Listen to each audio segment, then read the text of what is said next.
Who wouldn't? Who wouldn't want to be? I mean, it's a special live. It's a special afternoon version of the show. So Who wouldn't want to unusual. be here? So unusual. We have Professor Lawrence Lessig with us today. He's the Roy L. Furman Professor of Law and Leadership at Harvard Law School and the founder of Equal Citizens. He's also a founding board member of Creative Commons because a lot of his work years ago when I first learned about him was in copyright and copyright reform. Now he's gotten into electoral reform. So we'll be talking about both those things today. And he has a very lovely assistant, Valentina, who's watching. So hello, Valentina. Hey, Valentina.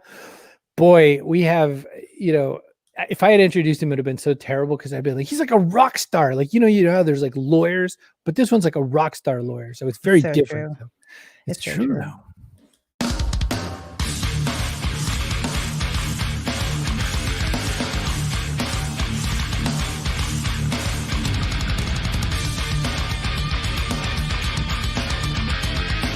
Backpack Show. Fred Faulkner IV says, Larry is a rock star. And Chloe said, someone said bonus. I'm here for it. It's always good to get the gang together. So I don't want to delay. I just want to bring out Larry. I can't call him Larry. It's like Professor Lessig. I'm like translating in my mouth every time, but he's a real guy. It's fair. Hang on. Let's bring him out. Hi. Hey, how you doing? Waiting for Chris to say, hello, Professor Larry Lessig. if I just never say any like addressing words or something, that I could be, the stenographer will have to roll back the tape to even say, to whom am I addressing? No. Work out fine. So as it happens, we are talking to one of the most preeminent copyright lawyers and activists of the day. And Chris, you just had your first experience with a copyright dang on YouTube. I'll run it by you. An hour ago, I just looked at my YouTube channel, as one might, and I saw a copyright claim. And I just looked at it a few times and I thought, that can't really be real. So almost like you try to scrape it off the screen. So I click it and it says, you in this video you shot about how to use this software, StreamYard, you used a clip of a Netflix trailer for 10 or 11 seconds and somebody's disputing that. I always like that too. Somebody's disputing it. And so I clicked their little dispute buttons, which are all super set up for not me, and said, hey, no, I think this counts as fair use because it's in an educational context. We're not in any way watching the whole trailer. We're watching a really tiny snippet because in my head, I sort of had that 15-second number, which I think I made up. Which is a myth. Yeah. Yeah. So that's what I have. So what do you say, Professor? I know this can't constitute actual legal advice, but what do you think? What I think is the system is insane, right? I mean, what's happened is YouTube has built into their architecture the capacity to scan everything as it's uploaded and match it against a database, which has also been uploaded, to see whether there's any plausible claim. And if the supplier is someone who wants to make every claim, they just flip a button and every time they see it, they turn it off. Now, of course, they shut it off or they make the strike against you, forcing you either to take the stuff down or more likely forcing you to give over all of the money you might be making from your content to this so-called artist, or actually it's a publisher who gets the money. And so it's flipped completely the capacity of people to become creative in the context of this digital platform, exactly contrary to what we thought it would be 10 years ago.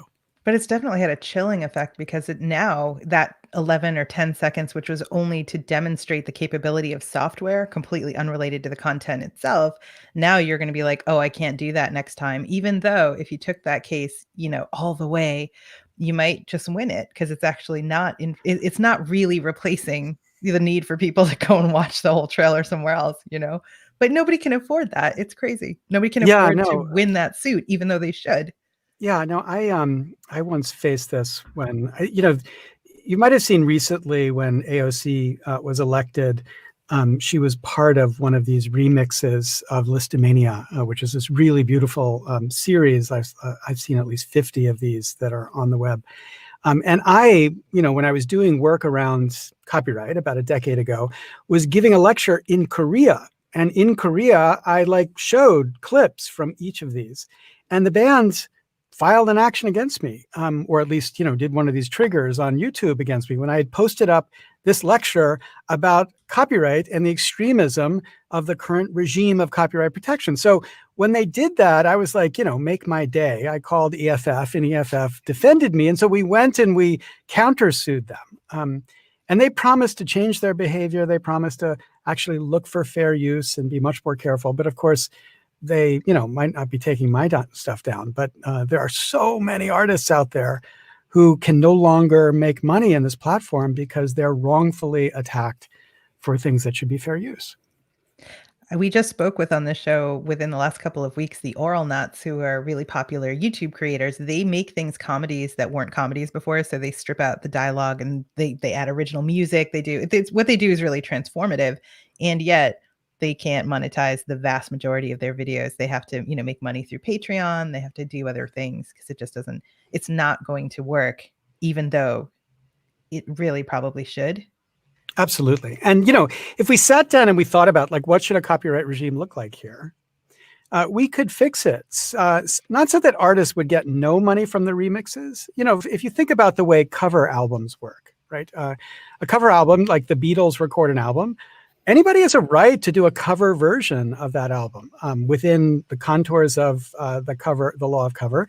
And if they've not given a price for that, then the law sets the price. So there's a very simple way to enable new artists to demonstrate both their abilities and also to get into a market and be able to become better artists. We could do the same thing with remix, right? There could be a very simple formula. You just run it through the same machines that YouTube is using. It calculates the 57 cents you owe for the video that you've actually produced. You pay the 57 cents, just like you pay for the lighting that goes and helps make your video work. And then you could be creating and actually monetizing from that kind of creativity. And this is the thing that scares me. I mean, the extraordinary potential that's out there has been shut down or channeled into professional tracks, basically because the copyright system is not going to encourage this kind of creativity. Do you think it's maybe intentionally difficult to navigate? Chloe, who's watching, says it's like an impossible maze. Yeah, of course it's intentionally difficult. Many people won't even remember this, of course, but at the beginning of the internet, there was something called internet radio. And what internet radio was people basically setting up radio stations where they were streaming content, music content. And there were extraordinary diversity of people, people who would concentrate on 15th century Baroque music or whatever. And they would become very good DJs of content. So of course they were exploiting copyrighted material. And the question was what price should they pay? So Congress went through this process, and there was a rulemaking process and a procedure to determine what the price they should pay is. And then the major labels came in and they proposed these prices. And the lobbyists for Yahoo acknowledged in the middle of the testimony that they were setting the prices for the purpose of wiping out this extraordinary diversity of DJs because they just didn't want them. They didn't want a world of 15,000 people engaged in the process of figuring out how to serve music in a way people are interested in. What they wanted was one or two major players, because if they have one or two major players, it's easier to demand what they want from those players than it is to set up the rules for everybody else. So this strategy of using the law to destroy the opportunity for diverse creativity is longstanding.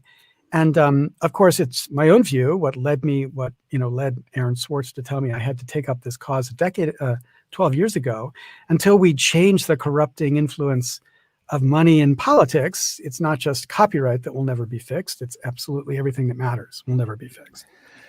Well, I was going to think I had to do some sort of 90-degree segue to get us to I'm good at your next that, bit of. My gosh, you just brought us there. You just landed the plane where we're going next. Fixing copyright is not enough. That's Yeah, right. so you have to fix the Electoral College and everything else now. So Kip raises an important point, which is Congress isn't necessarily the best qualified group of people to adjudicate anything relating to technology.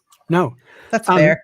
No, that's fair. And especially because these people are so dependent on their funders. Like members of Congress, candidates for Congress, spend anywhere between 30 and 70% of their time raising money.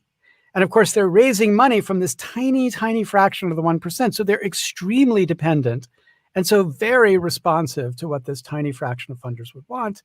And of course, Hollywood has an enormous amount of influence because of their reliable funding of these important members of Congress. is this what moves us forward to be even more compromised? Is this why now we're heading into equal citizens territory? Talk a little bit about the transition. And it's not like you could only work on the one thing your whole life. I mean, I guess you could, but you could have lots of, hit concepts that you have to work on. But what brought you to this shore? What brought you to look at this? Is it you couldn't deal with that something, as trivial compared to how big this is, or how did you get there? No, I was happy to be trivial. That was not a problem for me. What happened? I've told this story before, but I'm happy to share it again. 12 years ago, a dear friend of mine, a friend who we lost to suicide about 5 years ago, Aaron Swartz, who had been an extraordinary internet activist at an extremely young age. He built the infrastructure for Creative Commons. He was one of the original architects behind Reddit. But he'd become an important activist, progressive activist.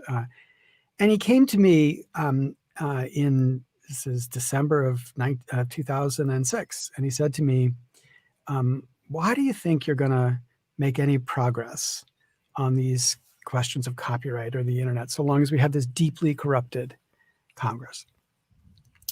And I was a little frustrated with him because he had come and I was showing him, I was just finishing Remix, which is the last book I wrote about copyright. And I was preparing for my first TED Talk, which was going to be about copyright and the crush caused by the law. And I said to him, Aaron, it's not my field. And he said, what do you mean? Your field as an academic? I said, yeah, it's not my field as an academic. I do internet and copyright. And he said, what about as a citizen? Is it your field as a citizen? And I realized when he told me that he had trapped me because I wanted to think good of myself. I especially wanted to think good of myself in the light of people who are idealistic and principled like Aaron. And I didn't have a good argument against what he was saying. Because, I had tenure, I could work on whatever I wanted to work on. And between the life of continuing to tweak the arguments about why Mickey Mouse needed to be free, or dealing with a much more fundamental problem that if we solved would enable us to fix copyright and climate change and healthcare policy and the minimum wage or whatever else you cared about, it was obvious I needed to be working in this other area. So literally that night, I promised him I would end my work in internet and copyright. That summer at the iCommons conference in Dubrovnik, I announced that's what I was going to do. And from then on, this has been the work that I've been doing. Now, I thought naively I could do it in 10 years. I thought every 10 years I would just start a new project. It's 12 years and, we haven't fixed this problem yet. So I don't think the 10-year horizon was realistic, but I'm in it until we get it, or at least another 10 years. And because there's nothing more important, because whatever else you think is important, I can show you how we can't get anything sensible for that thing until we fix this thing. So maybe then explain the underlying problem for people who've kind of given up on politics, which is most of the people I know. Yeah, I've kind of evolved in how I think about it, but here's my current riff. So, we're supposed to have what the conservatives will tell you is a republic, but which the framers meant by that a, quote, representative democracy. So the thing about a representative democracy, it's kind of built into the title. It's supposed to be representative, which means that the representatives are supposed to care equally about all of us. But we've built into our democracy all of these institutions that make the system unrepresentative. So the grossest example is just the way we fund campaigns, right? If you spend 30 to 70% of your time sucking up to 150,000 Americans, there's no doubt those 150,000 Americans have orders of magnitude more power than the average person. They get their calls answered, they get their legislation blocked or introduced. They're the ones who matter to members of Congress. We're not equal compared to them. But not just money in politics. Think about gerrymandering. Districts drawn explicitly for the purpose of rendering some people irrelevant to the political process and making other people more important. So when you redraw the lines so that so a group of voters loses their impact. Power, absolutely. Or the Electoral College. Most people think the Electoral College is a problem because it's benefiting so-called small states. That's not the problem with the Electoral College. The problem with the Electoral College is the only states that matter are the so-called swing states. And that's because each state allocates their electors in a winner-take-all fashion, which means the winner of the popular vote gets all of the electoral votes. Well, everybody knows who's going to win California or New York or Kentucky. So those states don't matter to anything that would happen in the presidential election. The states that matter are the swing states. Well, there's only in 2016, there were 14 of them. I think there were probably 10 of them in this election. So that means the president bends over backwards to make those 10 states happy. Well, those 10 states don't represent America. They're older, they're whiter, their industry is kind of 19th century industry. And so the point is that way of electing the president makes a president who doesn't care about the average citizen. He cares about these kind of weird people from the so-called swing states, or the Senate filibuster, or the way we allow votes to be suppressed. The point is, add up all of these different ways in which we render a representative democracy unrepresentative, and it's not surprising people feel like why should I waste my time caring about the system that does not in any real sense care about me? So many people complain. They say, you don't even vote, or young people don't turn out at the same proportion that older people do. Yeah, because it makes no sense to, because the system is built so that they don't matter.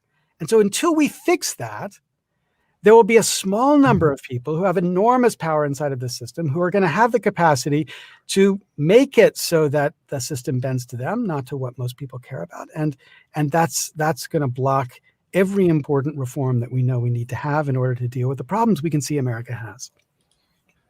So we have a comment. Would more bodies and money accelerate the work? And if so, which foundations would invest? Do you need a crowdsourced fundraiser?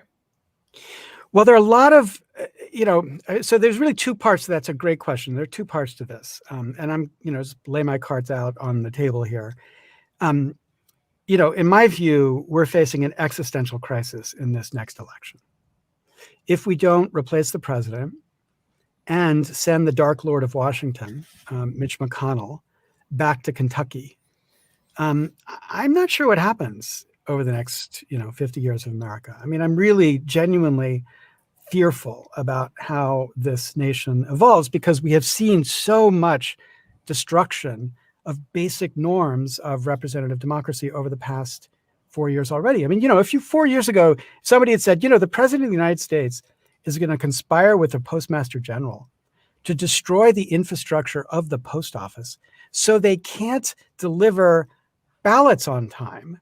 I would have said that person was nuts. There is no possibility that would ever happen. But here we are in the middle of it. I would have said maybe that would happen. I would have thought perhaps the president that did that wouldn't admit it. Yeah, well, that's right. That's a measure. They're not even willing to admit it. So the point is, I think that there's existential crisis to get past this. But when we get past this, if we do get past this, then I think it's absolutely essential that we push this Congress to adopt the fundamental reform that they've promised that they would adopt, right? If the Democrats take control of the House and the Senate and Joe Biden is the president, there's a shot that in the first 100 days, because Biden has promised and Nancy Pelosi has committed, as has Chuck Schumer, that they would pass fundamental reform of the system, changing the way congressional elections are funded, changing gerrymandering, changing the suppression of the vote, adding ethics protections.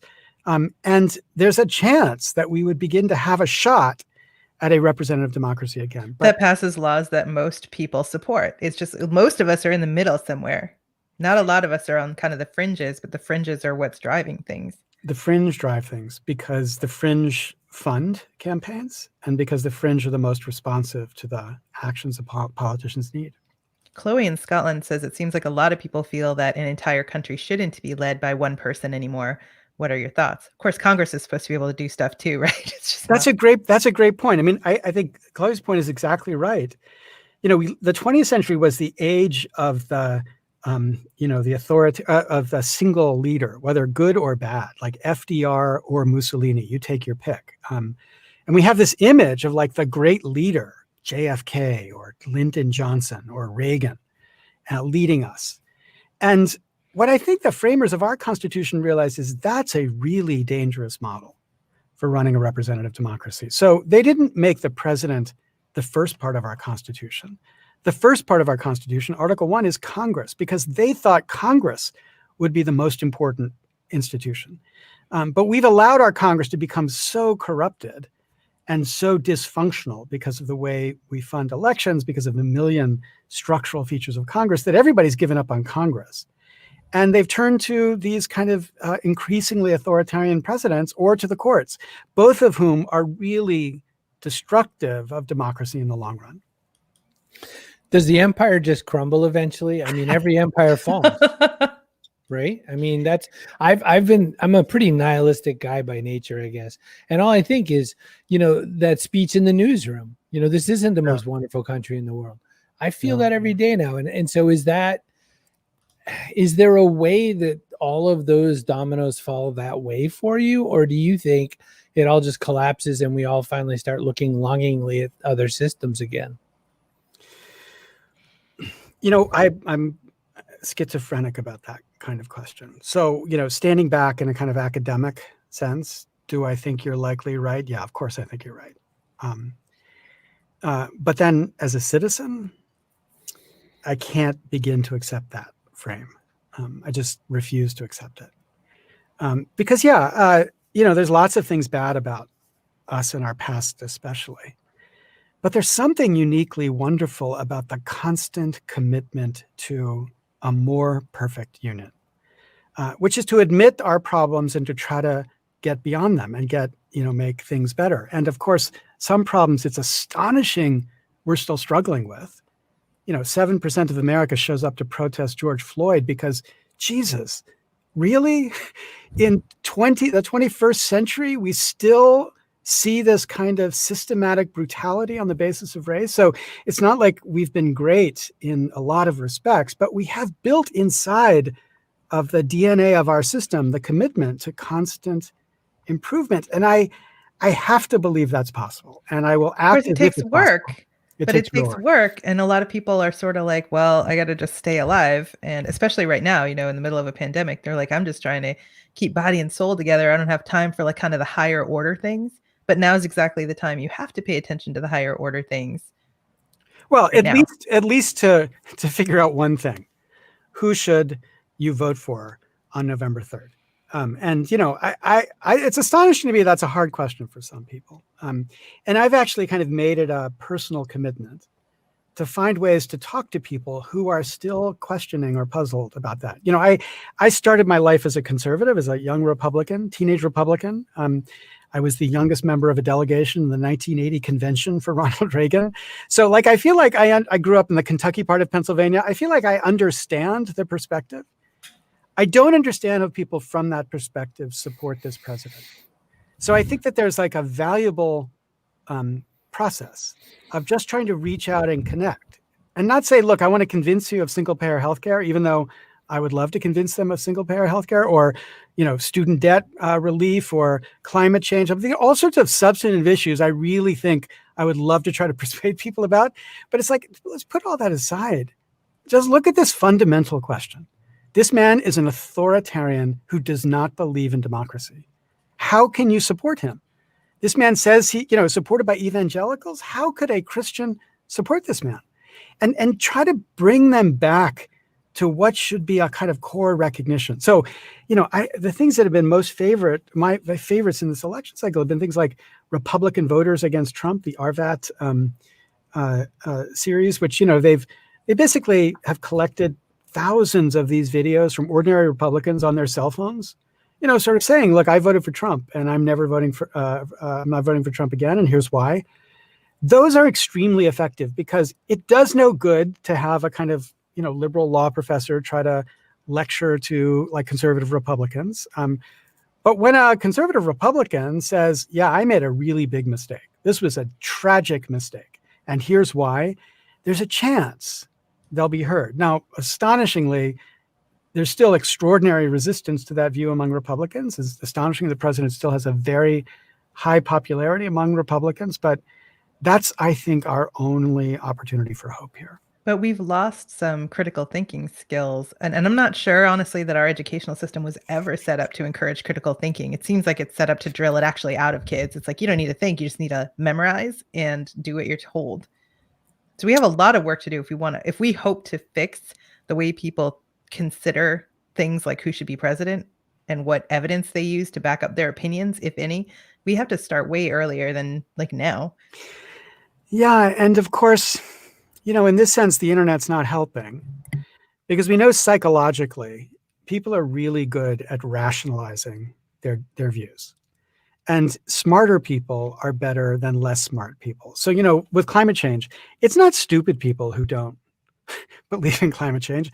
If you're a smart person on the right, you're more likely able to deflect data about climate than if you're not. So the point is, the smarter you are, the better you are at ignoring evidence and confirming the view or the judgment that you start with. And so the point is that in an internet world where we have these different tribes fed by cable television that speaks to its own tribe, by internet platforms that advertise or channel through algorithms to their own tribe, it's very easy to have your views reinforced by everything you see around you. And so the point often when I'm having these conversations with Trump supporters is not that they understand the world that I understand and disagree with it. They often don't even we don't even understand the same facts. We're not even talking about the same story. And I've been surprised examples on the left. For example, there's a big thing about Trump and kids in cages, and these images of the kids in cages. I was recently kind of surprised to learn that those pictures are actually from 2014, not the Trump administration at all. That's true that the Trump administration has adopted an absolute policy that the Obama administration didn't, of removing kids from their parents. But the whole image that was developed on the left of Trump building these cages as part of the project of building walls and putting kids in them is just, not true. Yet those on my side of the debate have had this image drilled into our head, and we're so motivated by the idea that the man is taking children and putting them in the cages that it's hard even to accept the story that it might not actually be like that. Well, it's the same on the other side. And that's because of the platform that we have seen evolve, driven by the overwhelming objective to serve the god of advertising. And as long as that's the reality, I'm not sure how we get out of that. Apparently it's a problem all over the world. Chloe just wants to point out it's not just in America that critical thinking is kind of taking a backseat. It's everywhere. Yeah. Although I kind of sometimes think that we're the canary in the coal mine, that the problems that we see or that we're experiencing are just kind of 2 years ahead of the problems that are going to be emerging elsewhere if they don't avoid our mistakes. There's a book I read a while back called American Spartan, and it was by an author named Ann Scott Tyson. And I'm trying to remember. Oh, the guy's name was, he was a special forces guy, Major Jim Gant. I had the chance to talk to him when the book first came out, as one does. And the U.S. put a pretty big hit piece on the guy because he was trying to expose the detail that the government was thrilled with what he did until it didn't serve them, and then they decided they needed to knock him out of the ability to communicate game by kind of poking some holes in him. Like, he had, near the end, he was having a drinking problem. He'd had an extramarital affair, and they throw all this on to kind of discredit him after he'd done what he'd done. None of this matters to the story except to give you the back painting on him. But what he said was understanding Afghanistan was to understand that the real challenge wasn't Sunni versus Shia. It wasn't, the U.S. interest versus other interests. The insurgency wasn't the issue. It turned out it was rural people versus urban people. And that was the real byline on where the fight is, the real dividing line, I should say, on where the fight is in Afghanistan. In a lot of ways, I've been really attentive to this sort of eat the rich class storyline that's going on in this world. And that, whenever I get a pizza delivery or something, my pizza guy is 100% every single time Trump, and has an incredible narrative that I've never heard from anyone I speak to in my day. And I guess what I'm saying is it's interesting. Massachusetts clearly still in the bubble of smart places where, we think too big of ourselves. Is there some of that? Is rural versus urban? Is, poverty versus not so? Is that the war? And is that why people are having trouble understanding? I think that there's a version of that drives the current misunderstanding. And it's a lot about kind of status of different identities. And so if you look at somebody like me, a white male, over 50, and you think white males over 50, when I was growing up, every single hero was a white male. Like, that was the world. And, and so I imagine the people I grew up with, or the people, who are out of a job in Ohio, and have no retirement, who look at the world of today and recognize that most of the heroes have nothing to do with being white males. They're women, or they're African Americans, or people of color. And of course, from my perspective, that's a wonderful thing. But from their perspective, it's almost like, where did my world go? Like, something that was given to me that was very important to me, I now discover has been taken away from me. And I'm very angry about that. And so this is the latent frustration that I think Trump is so good at tapping into, because the reality is those people are suffering not because of women. They're suffering because the economic system has totally shifted away from giving them any support at all. So they have economically no hope, and they need an excuse. And their excuse is, all these people who were not the important people when they were growing up.